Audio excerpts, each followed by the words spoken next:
Sister, you didn't do anything for us. Even if you did, it should be your responsibility. I spent all my years taking care of my family. This is how they will pay me back. Lord, I am finished.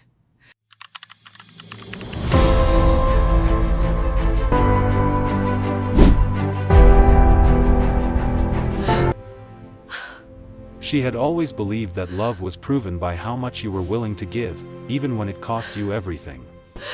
Not the kind of love that shows up for Instagram photos or polite weekends, but the quiet, invisible sacrifices no one ever notices. From the moment she turned 16, life demanded she put others first: her younger siblings, her parents, even friends who leaned too heavily on her shoulders, and she obeyed without complaint. She skipped nights out, dropped hobbies she loved, and spent her days stretching herself thin, pretending everything was fine while quietly drowning in exhaustion. And at first, everyone praised her for it. They called her dependable, reliable. A shining example of selflessness. But here's the part that still chills her, even now.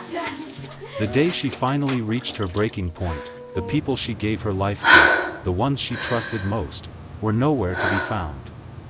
Silence had replaced warmth, absence had replaced care, and the betrayal was sharper than any blade she had imagined. If you've ever given everything to someone and wondered if it was enough, listen closely, because the truth she uncovered in the next hours would shake her to the core, challenge everything she thought she knew about loyalty, and teach her a lesson most people only realize far too late. And before we go further, let me ask you, have you ever been the one carrying everyone? Feeling invisible, and wondering if anyone would notice if you finally fell apart? Stay with me, because what happened next is not just about abandonment, it's about discovery, justice, and the awakening that followed, and it will make you question everything you thought you knew about sacrifice, family, and the cost of love. She poured herself a cup of black coffee, hands shaking slightly, and stared out the window at the street below, where neighbors were walking to work, laughing and carrying lunches, their lives moving forward with ease while she felt anchored by invisible chains. The sunlight that hit the floor seemed cruel, mocking the fact that her life had been spent in service, always expecting that one day the people she gave everything to would finally see it, would finally reciprocate. She thought about the bills piling up, the missed medical appointments, the long nights sitting with her little brother helping him with homework she herself had never finished. Okay, so if you carry the 1, what do you get? 12. Exactly. Keep going, you're almost done. But the words stuck in her throat, heavy with shame and disbelief. How could it be that after everything she had done, everything she had given, she had to swallow her pride and admit that she was drowning? And even as the thought crossed her mind, she knew that asking might not change anything. That silence, the silence she would face next, was already creeping around the corners of her life, and she had no idea just how deep it would sink into her heart. She picked up her phone, fingers hovering over the contacts she had memorized like lifelines. Her mother's name. Her brother's name. The cousin she had helped raise. Each number seemed heavier than the last, like the weight of her own sacrifices pressed into her chest. And she dialed. Once. Twice. 3 times. Every call went unanswered, leaving only the sterile buzz of a voicemail box, each ring echoing louder than the last in the empty room. She tried to tell herself they were busy, that life had its own demands, but the quiet desperation that had been simmering for years now ignited. Every moment of loyalty, every skipped meal, every dream deferred, suddenly felt like a coin thrown into a well, disappearing without a ripple. And that's when the first tears came. Not the quiet, silent tears of exhaustion, but the raw, uncontainable kind that threaten to spill over in public, the kind that make your hands shake and your heart feel as though it has fractured into pieces you will never put back together. And in that moment, she realized that the story of her life, the sacrifices, the labor, the endless nights, was about to collide with a truth she had never expected: those she gave everything to might never, ever give anything back. She sank into the chair at the kitchen table, head in hands, listening to the quiet hum of the refrigerator and the distant sound of cars passing outside, each one a reminder that the world didn't stop for anyone's pain. Memories flashed unbidden, her first day taking care of her siblings, the nights she stayed awake until 2 in the morning helping with homework, the countless times she went without so others could have. And now, looking around the house, she realized that those years of devotion had built a life that belonged only to others. The walls seemed smaller, the air heavier. And yet, somewhere beneath the panic and sorrow, a part of her still clung to hope. Hope that someone, anyone, would answer, would notice, would see that the person who had been invisible for so long was finally breaking. But hope, she soon discovered, can be the cruelest teacher of all, because the next hour would show her just how conditional the love she had trusted truly was, and what that meant for the life she had always thought she could rely upon. The days that followed were heavier than anything she had ever imagined.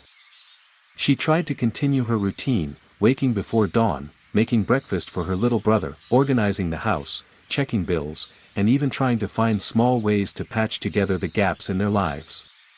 But each morning brought the same cold truth: calls unanswered, messages left unread, promises made that were never fulfilled. She found herself pacing the living room at night, staring at the walls, thinking about how much she had given, how long she had carried them all, and wondering if all that effort had been invisible to everyone who mattered most. And the most painful realization struck her like a fist: these were not strangers who ignored her. These were the people she loved, who had learned to rely on her strength but never imagined returning even a fraction of it. That's when despair started whispering, creeping into every corner of her mind, forcing her to question her worth, her choices, and whether she had been nothing more than a tool to be used until she was no longer convenient.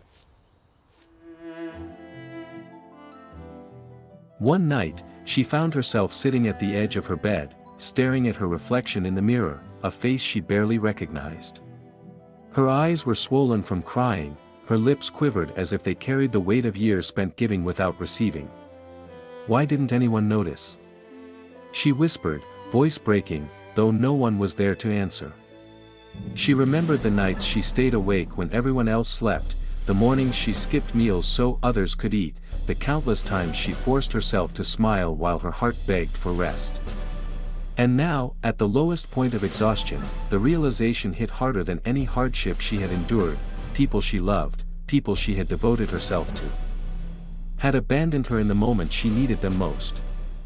It was a betrayal wrapped in silence, quiet enough to gnaw at her soul, leaving her to sit alone with the question that would haunt her: had she ever truly mattered to anyone, or had she been nothing more than the invisible backbone holding the world together while it moved on without her?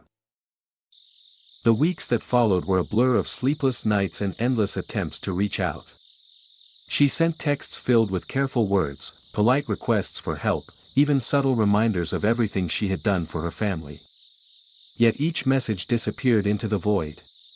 Calls went unanswered. The empty ring of her phone became a rhythm of betrayal she could not ignore. And in those long, dark moments, she began to remember small incidents she had long dismissed, times when she was overlooked, dismissed, or taken for granted. It had been building for years, the cracks forming silently while she held the walls together. But now, the structure had collapsed, and she was left standing among the rubble, staring at a life she had assumed would always be supported by the people she had sacrificed for. And as the tears streamed freely, a thought whispered in her mind: if love can be this conditional, if loyalty this fragile, how could she ever trust anyone again? If you've ever given everything to someone and felt invisible in return, pause for a second and subscribe to Grindmode Stories by Daniel.